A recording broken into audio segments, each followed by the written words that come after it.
The Redefined podcast is part of the Winmate Give podcast network.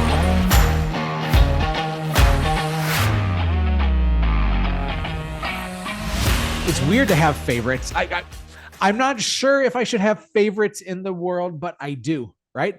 If I have a favorite kid, it's just whichever one is nicer to me. I'll be really clear. I have two kids, and it's whichever kid is nicer to me is my favorite. I have a favorite wife. I only have one wife, so that's pretty easy. But in the history of coaching clients and mastermind members and just people that I think are so unbelievable, kind, generous, funny, caring, acts of service, people that fix all the broken crap around my house. Like this guy's my favorite. Okay. Ladies and gentlemen, this is Mark Kuhl out of Kalispell, Montana, one of the most tremendous men I've known in my life. And you are listening to the Redefined podcast starring Mark Kuhl today. Marky Mark, my buddy. How in the world did you get to be such a fantastic guy? Because I'd imagine you've had some douchey days in the past, but now like you're this magnificent man that everybody loves.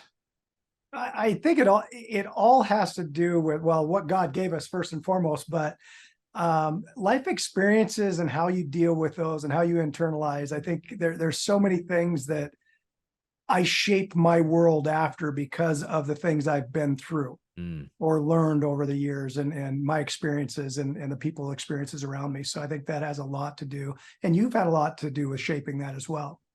Well, if you're going to give me credit, we're going to keep going down this path here. I think it's always advantageous that our listeners understand where we've been and where we're going. Okay. My goal is to find people that I look up to, that I have so much love and respect for, that are doing big things with their life. And in that, I want to figure out what is the dumpster fire that it took to actually create this success. I think it's really easy to rip off and try to copy the things that people are doing, but that doesn't actually help someone to just rip off the thing that you're doing. They need to understand what you've gone through, which is why you're now choosing to do it. And so, Mark, we're going to talk about all the bumps and bruises, at least some of them, over the next little while. But I want to first highlight your success. So I want to see how I do. Okay. You live in the real estate realm and you run a real estate team of 16, 17 people. Is that right? Yep. Okay. Your team has gone over the last number of years. You purchased the business from your brother-in-law, and you took on some team members that were kind of space fillers, and they weren't really ready, willing, and able to row the boat with you. Does that feel accurate? Yep. You took on some financial woes. You maybe put your money in the wrong coffers in a sense. And big financial woes. Sure. Yeah. How big were those woes? I mean, are you willing to share? Sure. Yeah. I think, my background, and my wife and I've been together so long, and we've been saving money our entire lives, and, take away mortgages and all that stuff. We talk about net worth, and one of my goals is to have all of our company members have a net worth of $1 million or more, so that they don't have a burden for their kids. And so we did have that prior to buying the company. I think we're closer to 2. And after buying the company, this was how long ago when you bought Performance? 2018. Okay, 5 years. Okay.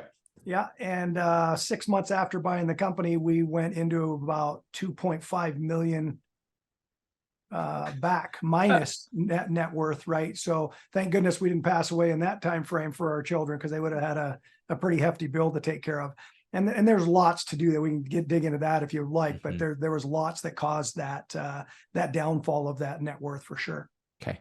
And we're going to get into it, but prior to real estate, what were you doing professionally? So I was a firefighter. I retired from the fire department in 2013. And prior to that, I was a Marine. So I still am a Marine, but I was active duty in the Marine Corps during the Persian Gulf War and combat vet doing that stuff. And then the fire department right after that, and then real estate. Okay. So you jump into real estate. It's a family business with your brother-in-law, who's a great dude. And that's in fact how we're connected. And I'm so grateful for Brett connecting us together. You buy a business. Now, all of a sudden you go from playing it safe and working for the man your whole life, right? Working for the government and then working for the fire department, unbelievable service things that you did with your career. And now you're like, hey, I'm going to buy this business. Why did you want to, after so many years of working for other people and playing it safe, did you want to go and jump in and buy a business and own your own company? Because it's freaking hard to do, man. Well, I don't think it was a want. I think it was coaches prior to you, even a Vistage coach and another coach were like, man, you're always stepping up. You're always there. Brett had a back injury that he had, and he was almost gone for a year with his rehab and his training and things he were doing for that. And I pretty much just stepped up and ran the company. And these coaches are saying, if he gets to the point, why don't you just buy it? Because you're already doing it. And yeah, I was doing this much of it. There's a lot more to owning a business than that, but and I found that out in the hard way. But yeah, so I think, and I've always loved to be in a leadership position. I like that serving others to make them better than me, and that's what I wanted to do, is just make them better than me. And it just I just rose to that, I guess. Well, now let's fast forward through the 5 years. Your business sucked right away. You had to get rid of a bunch of people. You were losing a ton of money. What else? Boy, yeah, the personalities, the culture was different. So Brett is a businessman, and the corporate sense of business. You don't hang out with your coworkers. You keep life and work. They're separate. your employees, right? Yeah, and nothing wrong with that. Just a different model than what was in my head. I went from 4 years in Marine Corps, 20 years in the fire service, of knowing every kid that my firefighters had, my Marines had, and we did everything together. We camped together, we fished together, we did dinners together. We were always together, and we had each other's backs. And that's what Marcy and I really liked, and that's what we wanted to create. And when we bought the company, that isn't who was here. Not to say any of that was bad, but that's not the people that kind of aligned with the culture that we really wanted. Okay. So how'd you get rid of them? What happened? Some left abruptly and very badly. Lots of trials and tribunes there. Some of them were kind of just coached out, and some of them were actually, please leave. So it was kind of a combination, and we went from 21 down to 3. Which we spent some time on a golf course, you and I, and had that conversation. Yeah. I don't know. It was more sad, your woes or your golf game. It was rough either way. Did I golf? That's coming from a guy who's a crap golfer. So I can smell my own from a mile away. So in that, you made a decision to rebuild. As we look now, your team is massively profitable. Yeah. People are on their way to making 7 figures. The people who are on your team are ride or dies for you. They are not your employees. Yes, they are instead your partners. You work together, you celebrate together, you do life together. What am I missing for the wins that are right now? You and your wife run this business together. I think it's a beautiful thing. Well, I think a lot of the help that's it's always been in my brain to do things together and culturally and make people seen and heard and understood. But it's the books and the coaching from you and Robbie and Connor and others, and they're all saying, culture is going to outweigh productivity any day of the week. Because I'm looking for longevity. I'm looking for, like you say, mind share and longevity in this, so that if I'm long gone, this culture is here and they can keep this thing going. Without me. And that's the legacy I'd like to have, than just say Mark ran a great company, and after he went away, it went into the dirt. That just doesn't feel good. Yeah. We can celebrate your business accomplishments, but it would be foolish not to celebrate you and your wife. Introduce our listeners to Marcy. Tell us why Marcy is so spectacular. Oh my gosh. Mainly because she doesn't know any better, because we started dating when she was 15. So we've been together since early February of 1990. So February will be 34 years together, and March will be 32 years married. And I grew up in a very not so great upbringing. Dad passed away when I was 10, things like that. We can get into that a little bit later, but I didn't have such a great outbringing, and there wasn't these big meals and Thanksgivings and Christmases and birthdays and things like that. So I met her and I fell in love with her family as well, because they did these things. And I didn't know that existed. And wow, was that cool. And it goes back to my loving to be around people and camaraderie.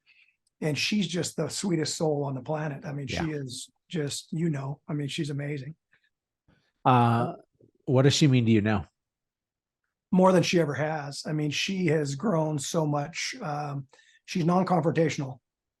And to be a non-confrontational wife, owner of a real estate brokerage is really, really difficult for her. But she has been a mush on the floor, and she has been a lion on the rock of the dens of taking care of things. And she's grown so much. It's just incredible to watch. So yeah, she's amazing. Well, you two are a dynamic duo, and you are such dear friends of mine and my wife, Emily, and your goals for who I want to be in life, especially with how you are with your spouse. But man, it's been a mess to get here, Mark. Yeah. And I know it's not all clean today, but I want to spend a moment and celebrate the wins that you have today. But I want to go back. You talked about your dad passing away when you were 10. How'd your dad die? So it's kind of a weird, longer story, and I'll make it as quick as possible. But my dad, when I was 10, passed away on an oil rig called the Ocean Ranger off the coast of Newfoundland in 1982. And all the oil rigs on land got shut down, and Pierre Elliott Trudeau in Canada pushed them all offshore, and these guys didn't know what they were doing. So they had a big storm. Ballast guy did the ballast wrong, tipped the thing over, and 84 guys died. All of them died. Wow. And so at 10 years old, I lost my dad. When I was 18, I found out that I mean, there's no good way to die, right? Like slow cancer, so painful, shocking. One day you get a phone call or a knock on your door and told, hey, your dad's gone. Like, Mark, how are you told your dad is dead? How as a 10-year-old do you process that? I remember vividly, I was in school and the principal walked into I'm 10 years old. He walked into our classroom and he says, hey, you need to come into the principal's office. I thought I was in trouble. And then they sent me home. So I was 3-4 blocks. I don't know how far we were from home. We lived in Canada at the time. And so my dad got transferred from a US oil rig up to Canada. And so we were up there for a few years. And I remember I ran home. And the whole time going home. And you didn't know. You just were told you need to go home. I didn't know, but I thought something happened to Dad. So the whole time something was spooling in my head. And then I'd get and open the door, and here's the family not doing well. And they told me. So it was denial, no tears. Which is so strange because you're a pretty emotional guy now, aren't you? Oh, I don't think I cried hardly at all until my daughter was born in 2001. Huh. And now I'm an emotional mess. So yeah, you're a giant wuss now, and I love that for you. So at 10 years old, what changes in your world when your dad dies? Everything, because he was a hard worker, redneck. He was a tool pusher, on oil rigs, and just a big, tough, gruff guy. I helped him build additions on our homes and friends and families and stuff like that. So I learned a lot of mechanical stuff from him. And my mom, who we found out later, kind of went off the deep end. A lot of drugs going on, a lot of drugs with the family. Was that before your dad died, or was that kind of a trigger? I don't remember it before. I mean, I was 10, so I don't really remember it, but I certainly remember it right after. Yeah. Because that's what I noticed, because now I'm not looking at him anymore. I'm not looking up to him. I'm looking at the Was he your guy at the time? Like, what were you, hey, I want to be just like my dad? I believe so. Yeah. Yeah. I don't have a lot of memories of aspiring, but I have a lot of memories of cool stuff that he taught me. Huh. You have siblings, Mark? I do. I got 2 half sisters and a half brother. Okay. So that came a little later then. Yeah. Yeah. Though the 2 sisters came before me. Oh, before you. Okay. Yeah. So my mom ended up having some brain bleeds in her brain that caused her to do some weird things. We found that out later. She's doing great now. But back then it made her do weird things. And maybe that was why not because of the drugs, but why she did things like that, and why she pretty much abandoned me when I was in high school and had to start out on my own in the 15, 16 year range of that's such a foreign world for most people to be unintentionally orphaned because of your mom's struggles and brain bleeds and addictions and all those other things, at the same time in which your dad had passed as well. So put that story together for us. Help us to understand. I want to walk a mile in your shoes, Mark. What was it like to be 15 or 16 and have all this going on? It was normal because it's all I knew. Yeah, of course. So I lived on a lot of floors. I lived 7 miles out of town. She wasn't paying taxes on the house. Were you back in the US now? Yeah. Oh yeah. Yeah. I was up in Kalispell here. That's where Yeah. I graduated. And I lived 7 miles out of town. I didn't really have the money to drive back and forth every day. So I slept on people's couches and floors for most of the weeks and times. And my guidance counselors and attendance counselors at the high school knew what was going on. And they said, as long as you're getting good grades, we're going to cover you. They gave me free lunch tickets and things like that. Yeah. It was just the norm. I didn't know any different. It was just normal. So I don't regret any of that. It made me who I am. It's just, I think I had to go through that to be where I am today and have the empathy that I have for others today. So you said it made you who you are. Who are you? Oh, that's a great question. I like that. We just did a thing with you in Coeur d'Alene on writing your obituary or writing your eulogy, right? And either who you want to be or who you don't want to be. I think I would hope that people would think that I am a servant of others and that I take care of others, that I'm honest and got integrity and loyalty and honor. That's who I feel I am. And I just hope that emanates to others. Yeah. Yeah. That's not who you were though in high school, right? What kind of kid were you in high school? I was wild and crazy, very energetic. It's crazy because I didn't think I was that person in high school, but I talk to people now that we went to high school with, and they said, man, you were such a sweet guy. But I know I was very obnoxious, very loud. I moved a lot. So my dad was in the oil rigs, right? So we lived some places for a month. We never lived anywhere more than a year. So I was constantly in new schools, meeting new people. So I was very high, wanting to be seen, heard, and understood. So I was the life of the party, if you will, no matter where I went, because I kind of had to. Otherwise, I'd never know anybody. You just didn't want to blend in, huh?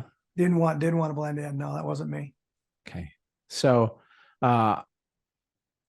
you finish high school, you fall in love with Marcy, and you decide, I'm going to go and be a Marine. Like, Mark, I shared this with you. I got to have like a military-esque experience, and I was in North Carolina doing some training on Veterans Day.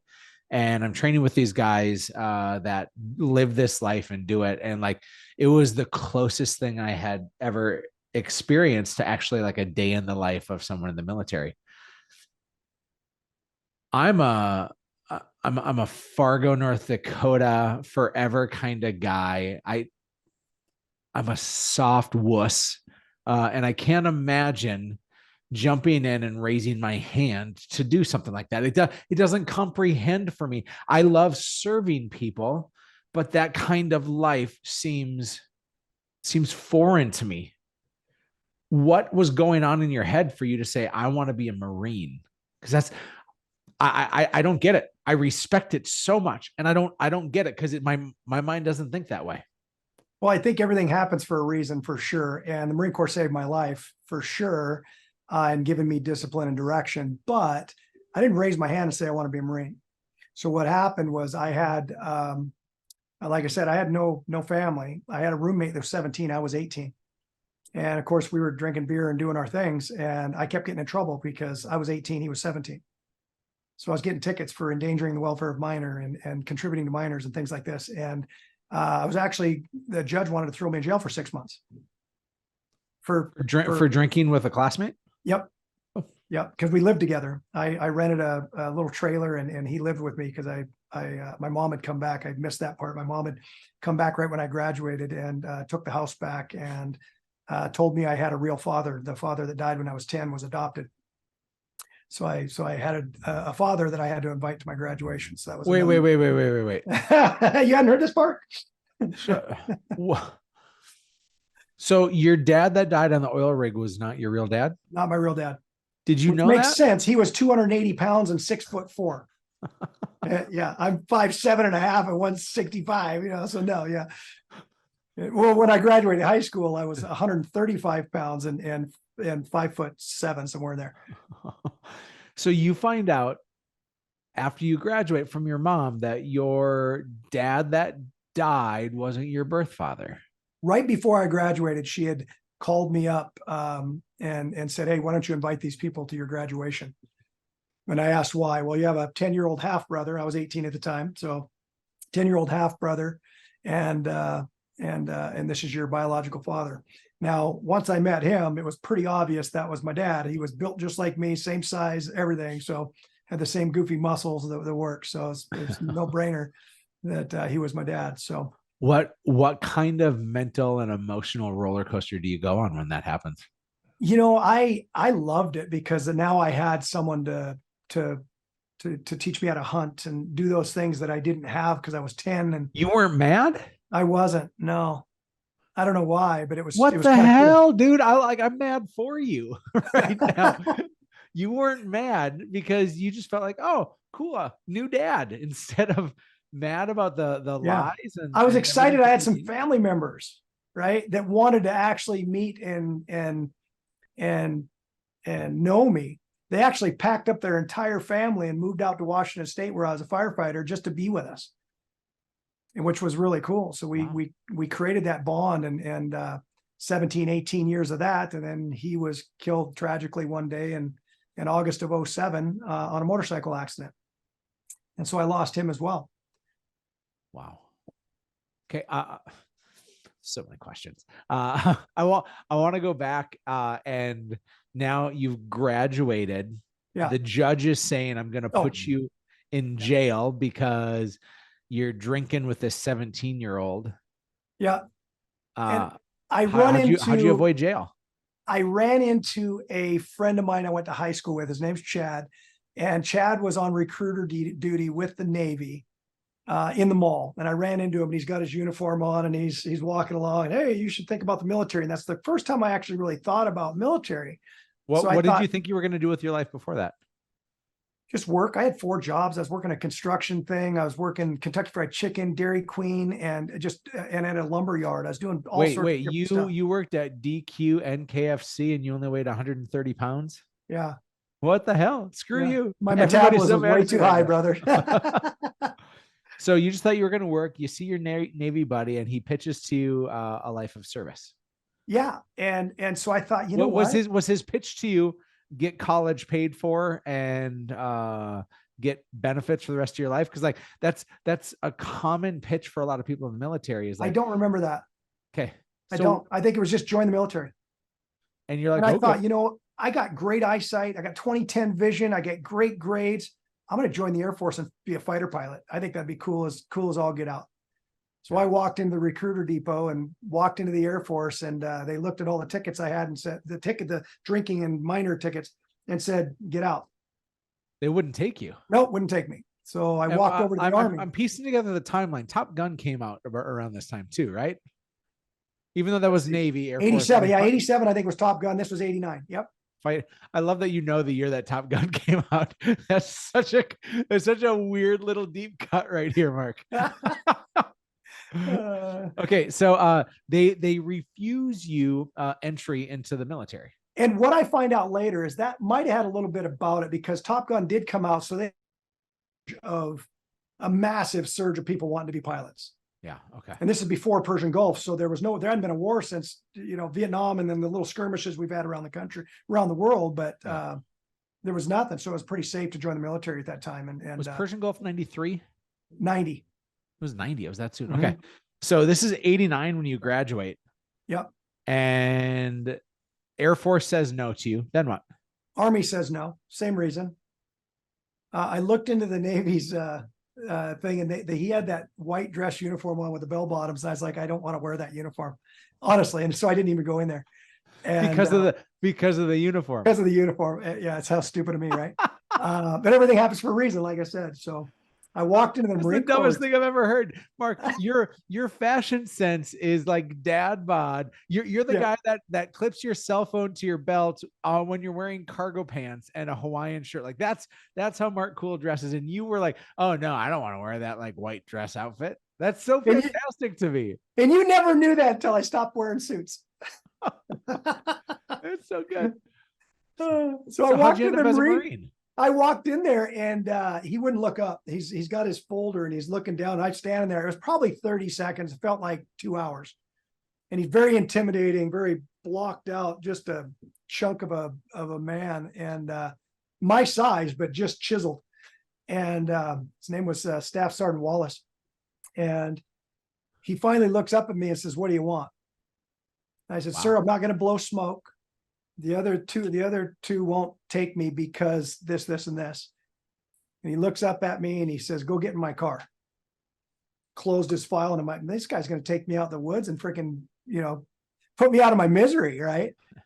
And I told him I have a potential going to jail for 6 months. I got to go to an arraignment or hearing or whatever it was in a week. And he put me in his car and he drove straight down to the courthouse like a true Marine. He walked right through the door, walked right to the judge's office and knocked on the door. Judge said, "Enter." We entered in. He goes, "What are you doing here?" And he says, "I want to." Did he have a relationship with the judge? Yes. Okay. Yeah. That I didn't know till later, but yeah, he had done this before. Okay. He said, "I want to take care of this young man and he wants to join the military and we're going to make a man out of him." And the judge said, "Okay, get him out of here by April and I'll wipe the record clean." Hence my immediate love for the Marine Corps and how they got stuff done. Wow. There's 1,000 lessons in that. What was that narrative that you were feeling as that happened? Absolute amazement, because no one has stepped up to do really anything for me in my life up to that point. I'm sure there's little things, sure, but they don't stick out. So my apologies to anybody out there that may have, but nothing really stuck out like that. Like this guy, is he putting his career on the line to help this young turd out, or is this just a normalcy? But regardless of the fact, I think that ingrained that serving others is a big deal. I mean, that's a big deal. It was a big deal to me. And I, of course, when I graduated boot camp, of course, I went to see him and said, thank you. I also went to the officer who arrested me, and he turned out to be the police chief for a while, but I went to his house and thanked him for not being a jerk to me when he arrested me in the first place. I thought that was pretty cool. It brings up a story of when I was in 6th grade, I got arrested for shoplifting. I had stolen a gold necklace for my girlfriend. Basically, at that point, she looked like Mr. T. I had stolen so many gold necklaces. It was really great.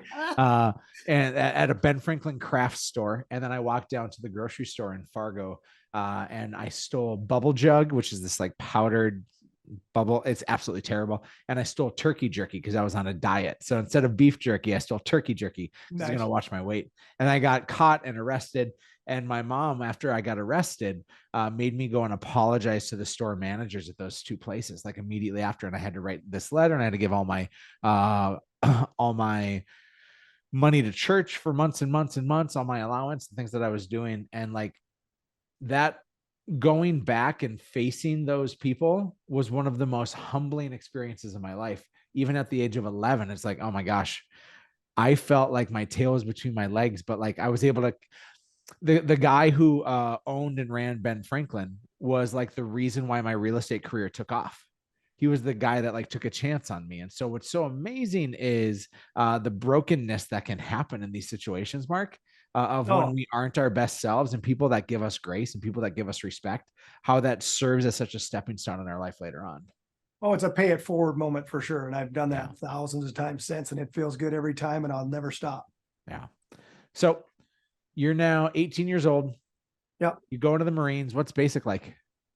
Brutal, mostly mental. I was very physically active as a child, and even into high school. Were you an athlete?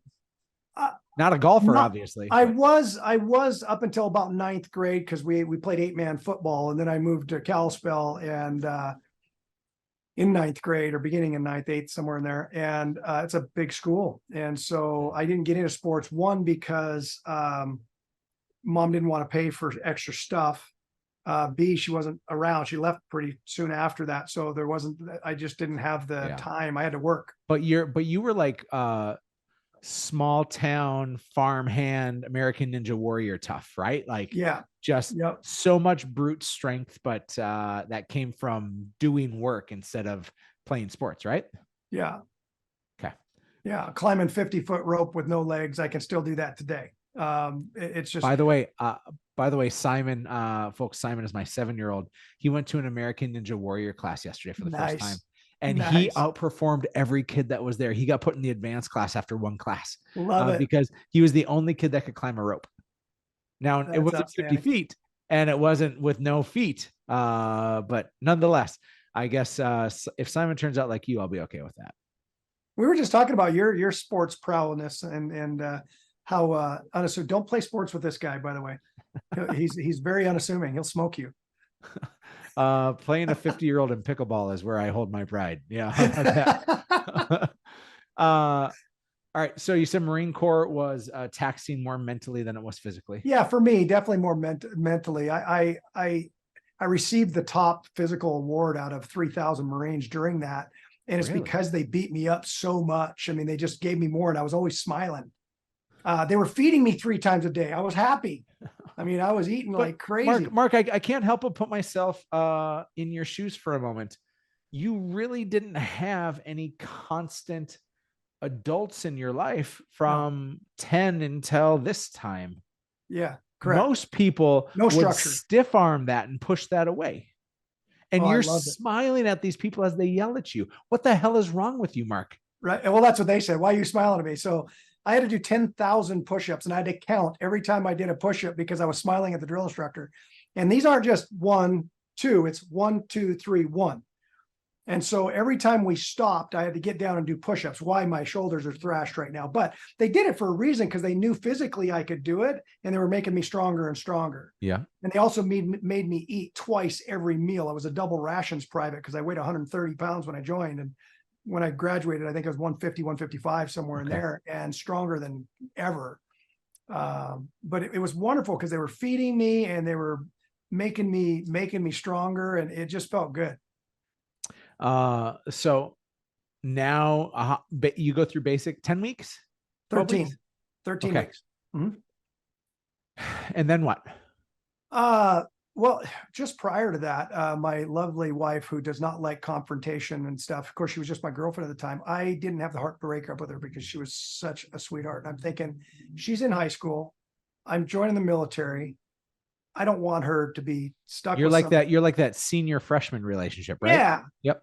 And I don't want her to be stuck with me. I'm going to be gone. And so I just started ignoring her because I didn't have the heart to break up with her. Right. That is such a 19-year-old thing to do. Oh my gosh. Just such a dumbass move. Thank goodness we didn't have text back then. I might've texted her.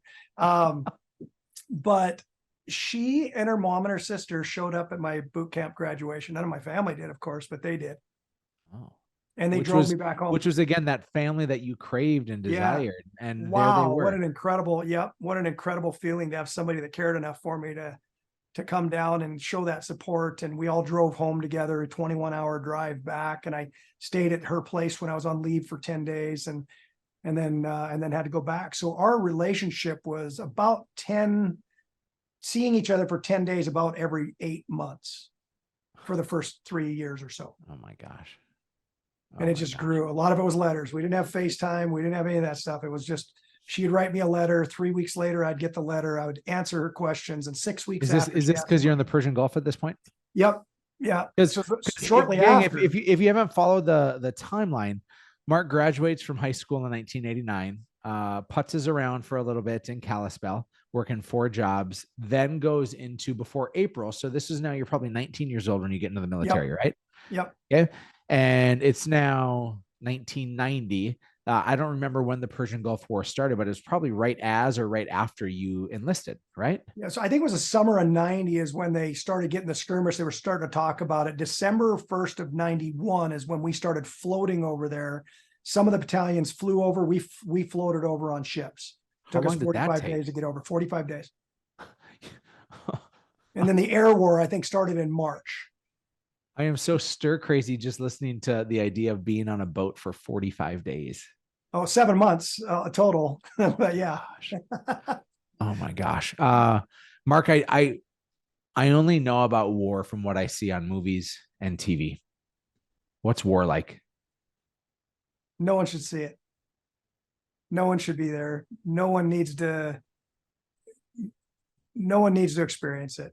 It's a necessary thing in our world, but nobody should see that. And it pains me that doctors and counselors are using PTSD too broadly, kind of like they did with ADHD, and they just kind of use this diagnosis. I think that combat PTSD and life altering very bad things that you shouldn't see PTSD is quite different than my dad spanked me or raised his voice, not necessarily spanked, but raised his voice. It's different. Because yes, that maybe was traumatic for that person, but what you're saying about trauma and what you experienced, like what'd you experience, Mark? Anyone who's ever been to, if you've talked to any World War II concentration camp, POW camp, things like that, smells do not leave you ever.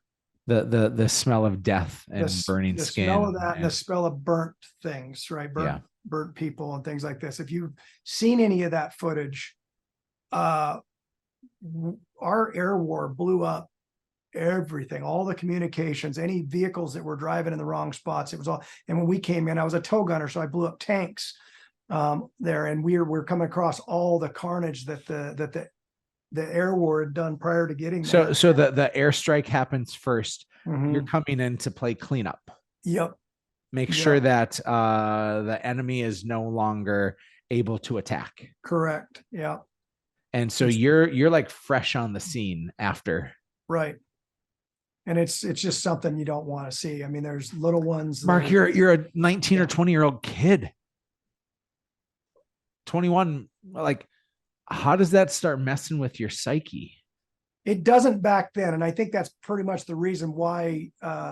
Is it good that you're young and dumb? I think so, because you don't have that. You're immortal. You remember being 18? You'd stand on the edge. I was the smartest man on earth at 18. Yeah.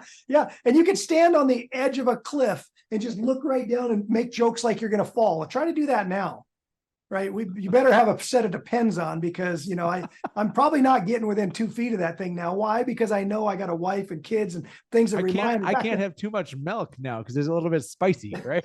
Things have changed.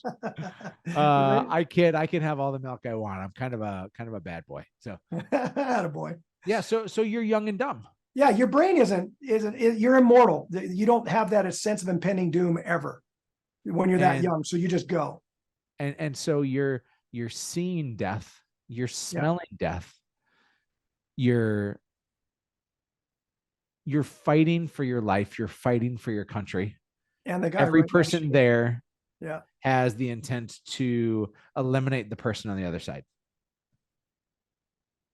It's really heavy, dude. How long were you? You don't realize that until way later on in life, when you have visions and you have dreams and stuff. That's the stuff that gets back and goes, whoa, that really wasn't cool back then. I don't like that. Yeah. So you were there for 7 months. Yeah. December of 90 through July of 91. Okay. So 45 days there, 45 days back. Right? Yep. And 4 months of combat. The war was 100 hours, what they show you on CNN. But when the air war wiped out their communications, the Iraqis had no idea the war was over. Mm. We were celebrating the war was over here. My wife thought, that time girlfriend thought the war was over. We had just begun fighting because they had no idea. We were trying to clean up. And so there's fighting going on well after the ceasefire because they didn't know. Their communications were taken out. And they were treated so badly by Saddam that they were in trenches for months and months and months with no communication. They were fighting for their lives. They didn't want to be there. Mark, you're a heavy empathy guy. Help me understand how that works, because you say war is necessary. You're also heavy empathy, and or even as you're talking about this now, showing sadness and remorse for the people who were living that life, and yet you're still going to fight for your country. How does that all comprehend for you in your brain? To me, it's kind of simple. I mean, try to harm my wife and see what happens. Right? It changes. It's a different. You're harming my country. You're trying to do something to my country. It's a different mindset than if we could sit down and talk. And Eric, you and I could have a conversation and talk through this. I'd much rather do that. But if you're not willing to talk, we're going to have to fight. And that's the mindset, I guess, that I had. These people were here to eliminate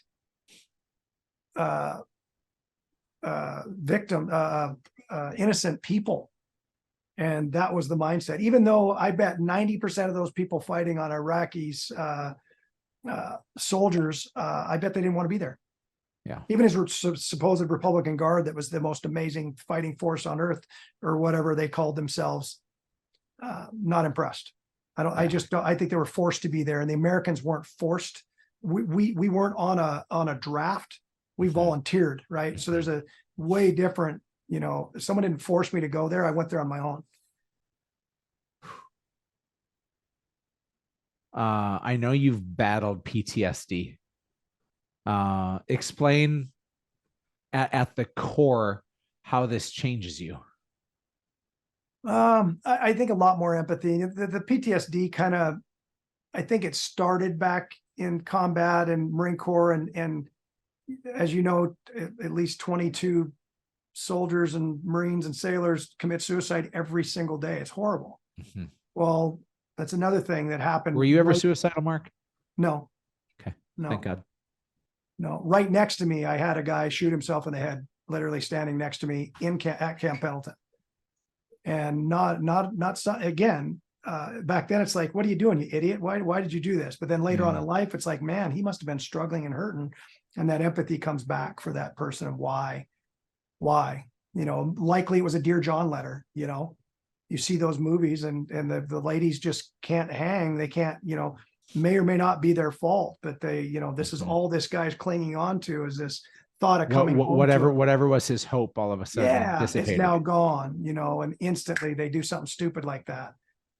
And so seeing that, and then 20 years in the fire service, firefighters out there, paramedics, ER staff, thank you all. I mean, that is something that is, wow. I mean, there's so much pain and heartache. You see through all that, and the kids in pain and hurt and car wrecks and burned houses and things like that. That stuff doesn't leave you when you get older, So I think all that stuff compounded on itself, and being open and talking about it, I think, is the best thing you can do. Mm-hmm. Black humor in military and fire department, people who haven't been there don't get it.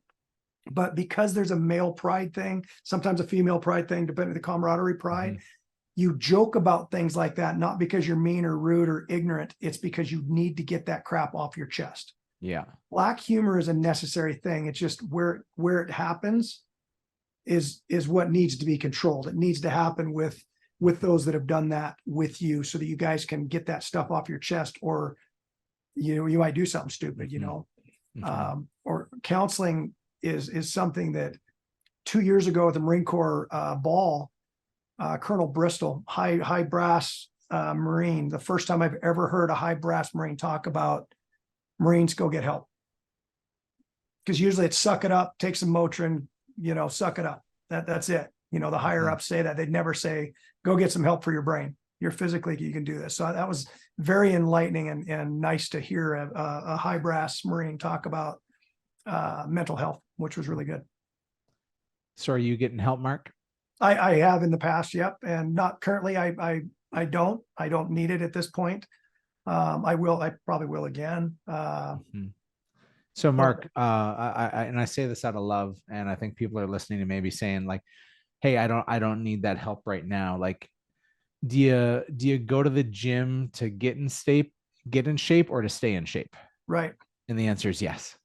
And so if you're waiting for yourself to fall out of shape to go back to the gym, that's kind of a bad plan, right? Like, I think talked me into it was Nicole. Really, on your team? Yeah. And she saw how stressed I was, and I was just doing things that was kind of out of character. And she literally pulled me out of the office and drugged me across the street into a little picnic table and had a heart to heart, love her to death. Yeah. And Yeah. yeah, she got me to go see a counselor, and it helped. And Mhm. it brings it to light. So that when I say I don't need it right now, it's not that it's not an arrogant thing that I don't need it. I'm blessed with a very positive mindset and helping others. So I Mhm. deflect my pain and take care of others. When I get to that point, everyone on this team has the authority and ability to say, hey, you're acting weird or whatever, you know, let's talk about it. So my counselors out here, there's 15 of them, and they're amazing. Yeah, I think having a tribe of people who know your brokenness and have the courage and permission to speak into that matters on a really high accord. And I love that you have that. Yeah. I'm still gonna die on this hill to say you should still probably get back to therapy and counseling. As somebody who's in therapy and counseling, I was at my last appointment and I was like, hey, I think these are pretty good. And next thing I knew, an hour had passed. Like, oh boy, I just filled that whole hour with things that aren't as good as I'm like masking Yeah. them to be. It's Right? amazing how they bring that stuff up. It's like, well, thanks a lot, jerk. Go figure. Yeah. I took my medicine. I'm healthy now. Yeah. Go figure. Mark, I think that most of us have coworkers or family members that are in or have been in the military. Help us understand them more. What do we need to know? How should we act? How do we honor? Unpack that for me. So I think the biggest thing, and I just heard this either on a podcast or a book or something. I do a lot of Audible stuff. And I know this personally, is just be present, be there. So during the fire service for 20 years, up until 2007, when my dad passed away, we had a group of volunteers called the support officers. And what they did is whenever there was a death, we would call dispatch up and we say, hey, dispatch, please send support. And that's obvious that there's a death. And so these people, these volunteers will get up at 2-3 o'clock in the morning. They'll go grab a truckload of food and snacks and things like that. And they'll show up at the house and they'll just set it on the table and they will stand in the corner and let people come to them. What do we do now? Even if they don't ask, just their presence. And I've always seen it from one side, from the fire department side. And I watched these guys, thought, wow, these people are amazing. That's so cool that they're doing this.